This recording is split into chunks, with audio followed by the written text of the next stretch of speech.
दोस्तों, आप तमाम लोग जान रहे हैं कि मुफ्ती सलमान अजहरी साहब के ऊपर पासा इंपोज किया गया हुआ है और इसी की वजह से वो जेल में कैद हैं। आज ये खबर थी कि शायद उन्हें रिहाई मिल जाएगी। आज आप तमाम लोग जानते हैं कि मुफ्ती सलमान अजहरी के मामले में हाई कोर्ट में सुनवाई होनी थी, क्योंकि उन्होंने एक टेम्पररी बेल के लिए जो है अर्जी लगाई हुई थी। इसको लेकर के हमने आपको एक खबर दिन में ही बता दी थी कि उस पूरे मामले पर एक बड़ी खबर निकल करके आई थी, वो ये कि उस मामले को डिस्पोज कर दिया गया है। कोई भी चीज डिस्पोज का मतलब ये होता है कि अब मामला खत्म हो गया है। अब मामला खत्म होने का दो तरीका होता है, या तो काम सही हुआ है या काम गलत हुआ है, या तो काम पूरा हो गया या नहीं हुआ, अब कुछ नहीं हो सकता। इसका साफ मतलब ये होता है। हमें जो दिन में जानकारी मिली उस मुताबिक सबसे बड़ी बात जो सामने आई थी वो ये कि केस जो है वो मतलब जो मामला है वो डिस्पोज हो गया है, डिस्पोज लिख करके सामने आया था। अब सवाल ये उठता है कि क्या मुफ्ती सलमान अजहरी साहब रिहा हो गए, क्या उन्हें बेल मिल गई, क्योंकि बेल के लिए वो गए थे। लेकिन जो बात सामने आ रही है दोस्तों, वो काफी चौंकाने वाली बात है और आपको जब पता चलेगी तो आप ये सोचने पर मजबूर हो जाएंगे कि आखिर ऐसा कैसे हो सकता है और ऐसा क्यों हुआ है। हम आपको सीधे प्रूफ की तरफ ले जाएंगे। आपको मालूम है कि हमने आज तक कोई वीडियो शायद ही ऐसा बनाया होगा जिसमें हमने आपको पहले प्रूफ नहीं दिखाया होगा। तो ये आप तमाम लोग जानते हैं कि मुफ्ती सलमान अजहरी साहब जो है अभी रिसेंटली जेल में कैद है और उनको लेकर के मामलात जो है वो अभी चल रहे हैं। अब हम आपको ले चलते हैं गुजरात हाई कोर्ट के ऑर्डर की तरफ, यानी कि जज साहब ने ऑर्डर क्या दिया है। जज साहब ने जो ऑर्डर दिया है दोस्तों वो काफी चौंकाने वाला है। जी हां, आप देख सकते हैं ये गुजरात हाई कोर्ट का कॉपी है हमारे पास, जिसमें आप देखेंगे कि यहां पर साफ साफ लिखा हुआ फॉर टेम्पररी बेल। और इस पूरे मामले में अगर मैं आपको दिखाऊं तो आप देखिए, सलमान मुफ्ती मोहम्मद सलमान अजहरी सन ऑफ मोहम्मद हसन रजवी साहब वर्सेस स्टेट ऑफ गुजरात, और ये सामने है आपके ऑर्डर। अब ऑर्डर क्या है ये देखिए, ये honourable mister justice Ilesh J Vora and honourable mister justice Vimal K Vyas, यानी कि दो जज साहब जो है, जो जस्टिस है, उन्होंने जो ऑर्डर दिया है कब 20/6/2024 को, यानी कि आज। वो क्या है वो देखिए कि किस तरह से ये ऑर्डर दिया गया है। अगर इसे आप पढ़ें और समझने की कोशिश करें, देखिए, learned advocate mister Vyas appearing for the applicants upon instructions does not press for the present application seeking temporary bail. The permission as prayed for is granted. The present application is disposed of accordingly as not pressed.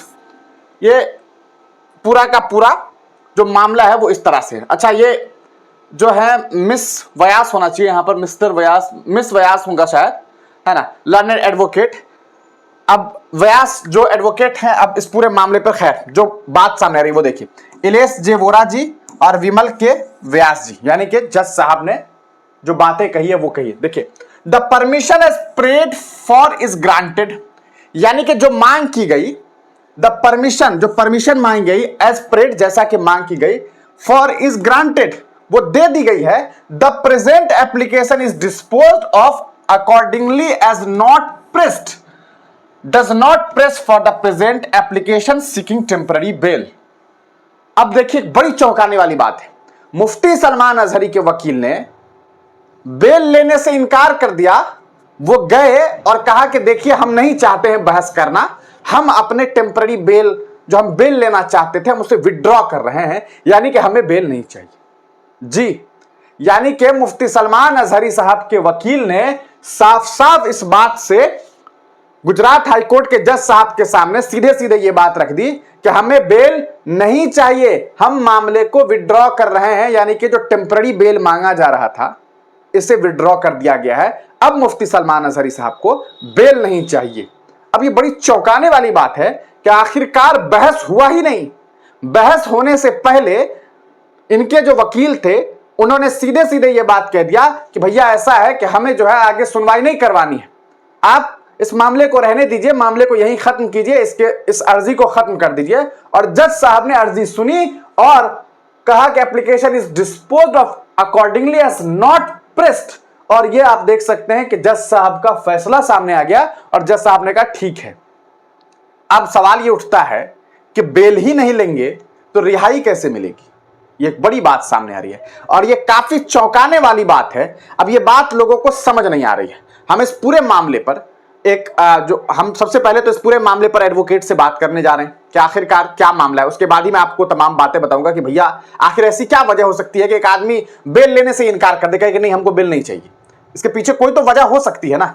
अच्छा, एक वजह जो मुझे समझ आ रही है वो अगर हम आपको दिखाएं उसको भी आप देख ही लीजिए, बाकी उस पर हम डिटेल एक, क्योंकि बहुत ज्यादा लंबा चौड़ा मामला, ये तो सिंगल पेज का था तो मैंने आपको पढ़ करके बता दिया, लेकिन ये सिंगल पेज का ही मामला है नहीं, असल में ये बड़ा लंबा चौड़ा एक मामला है और वो मामला लगभग 13-14 पेज का है, तो उसे पढ़ने में वक्त लगेगा और फिर समझने में भी वक्त लगेगा, क्योंकि कहीं ना कहीं ये वकीलों का काम है और वकीलों के जजमेंट को पढ़ना हर आम आदमी के लिए उतना आसान तो है नहीं कि भैया पढ़ करके हम आपको इस पूरे मामले को समझा दें, लेकिन पढ़ेंगे, थोड़ा वक्त लगेगा और पढ़ करके आपको बताएंगे कि आखिर इस पूरे मामले में क्या हुआ है। लेकिन इस पेज का हम लास्ट जो इसका ये है, हम वो आपको पढ़ करके बताना चाह रहे हैं कि आखिरकार इस पे क्या बात सामने आई है। देखिए, ये आपको मैं दिखाऊं।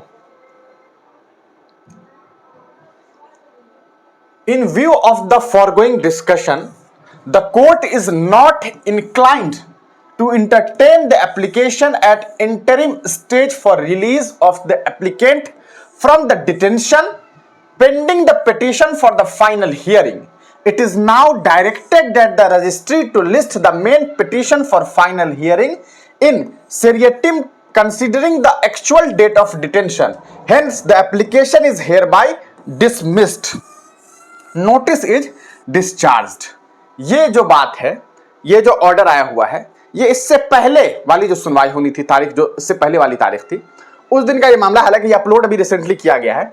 इसको अगर आप समझेंगे 31वें नंबर पॉइंट को, तो इसमें भी लिखा है कि application is hereby dismissed, और क्या कह रहे हैं कि the court is not inclined to entertain the application at interim stage for release of the applicant from the detention.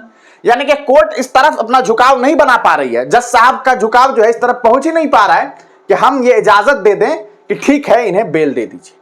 यानी कि जज साहब की मंशा क्या थी कि भैया, एक तरह से कहा जा सकता है कि जज साहब को जो बातें समझ में आ रही थी उस हिसाब से the court is not inclined, यानी कि कोर्ट जो है इस तरफ झुकाव नहीं ले पा रहा था कि हम इन्हें रिहाई दे दें। और ये बड़ी वजह समझ में आ रही है कि इस बात से ये बात समझ में आ गई थी कि भैया आगे जाएंगे उस तो रिजेक्ट हो जाएगा, बेल तो मिलेगी नहीं, उससे पहले विड्रॉ कर लिया गया। अब 3 सवाल खड़े होते हैं। 2 सवाल तो सबसे पहली बात कि भैया विड्रॉ क्यों कर लिया, जब बेल लेंगे ही नहीं तो बेल मिलेगी कैसे, अब रिजेक्ट कर देते तो कर देते। दूसरी सबसे बड़ी बात है कि अगर आपको मान लेते हैं कि बेल रिजेक्ट कर दिया जाता तो कम से कम आपके पास ये ऑप्शन तो होता कि आप सुप्रीम कोर्ट जाते कि भैया हमारा हाई कोर्ट में मामला था, हाई कोर्ट में हमारी सुनवाई नहीं हुई, हमें रिजेक्ट कर दिया गया, हमें कहा गया कि हम तुम्हें बेल नहीं दे सकते, इसलिए हम आपके पास आए हैं साहब, आप हमें बेल दीजिए, सुप्रीम कोर्ट में कहते। लेकिन यहां तो हाई कोर्ट से ही मामला खत्म। हाई कोर्ट में पहुंचते पहुंचते मामला की सुनवाई से पहले, यानी कि फाइनल ऑर्डर से पहले ही आपने विड्रॉ कर लिया, कहा कि हम ठीक है भैया हम छोड़ दीजिए, हमें नहीं चाहिए बेल, टेम्पररी बेल हमें नहीं चाहिए, ये कह करके ये मामला खत्म हो गया।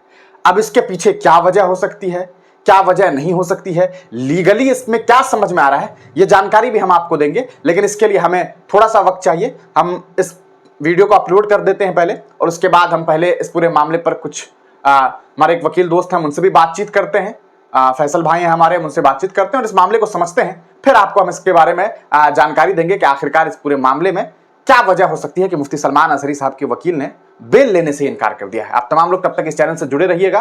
फेसबुक पेज पर आप फेसबुक पर जाकर के आप हमारे पेज हिंदुस्तानी मीडिया ऑफिशियल को फॉलो कर सकते हैं, क्योंकि असल में हमारा हिंदुस्तानी मीडिया एक पेज है जिसपे लगभग 1 लाख के आसपास 94-95 हज़ार लोग फॉलोअर हैं, लेकिन उस पेज को फेसबुक डिलीट करने जा रही है। उस पर बहुत तरह तरह के जो है कह सकते हैं हमारे कई सारे वीडियोस को टेक डाउन कर दिया गया, हमारे वीडियो को हटा दिया गया है, ये कह करके कि हमने जो है फेसबुक के पॉलिसी के खिलाफ बातें की है। असल में उनकी पॉलिसी क्या है वो आप तमाम लोग जानते हैं, और हमारा काम है सच बोलना, तो ये बात भी आप बेहतर समझ रहे हैं। तो वो ऐसा हुआ है कि उस पेज को जो है इन लोगों ने कहीं ना कहीं डिलीट करने, क्योंकि पेज एट रिस्क हो चुका है, तो हमने एक नया पेज बना लिया है जिस पर मुश्किल से अभी 150 के आसपास ही फॉलोअर आपको दिखाई देंगे। हालांकि यूट्यूब पर आप तमाम लोग सब्सक्राइब करेंगे तो इंशाल्लाह आज हम लोगों का जो है वो सब्सक्राइबर काउंट जो है वो 3 लाख जो है वो पार हो जाएगा, क्रॉस हो जाएगा। तो आप फेसबुक पे जाकर के एक मरतबा जरूर हिंदुस्तानी मीडिया टाइप करेंगे, पहले हिंदुस्तानी मीडिया, और उसके बाद ऑफिशियल भी लिखेंगे OFFICIAL तो आपको एक पेज मिलेगा। हालांकि इसके अलावा आपको 2 और पेज मिलेंगे, एक हिंदुस्तानी मीडिया करके, एक हिंदुस्तानी मीडिया मधुबनी, तो आप उसे भी फॉलो कर सकते हैं, लेकिन आप हिंदुस्तानी मीडिया ऑफिशियल को जरूर फॉलो कर दीजिए। इससे आपके तरफ से हमारी एक छोटी सी मदद हो जाएगी। और बाकी हम आपको अगला अपडेट बहुत जल्द देने वाले। फेसबुक पर भी हम तुरंत अपडेट देते रहते हैं, इसलिए आप तमाम लोगों से हमारी अपील है कि फेसबुक पेज से भी जरूर जुड़ जाइए। आप तमाम लोगों का वीडियो देखने के लिए बहुत बहुत शुक्रिया।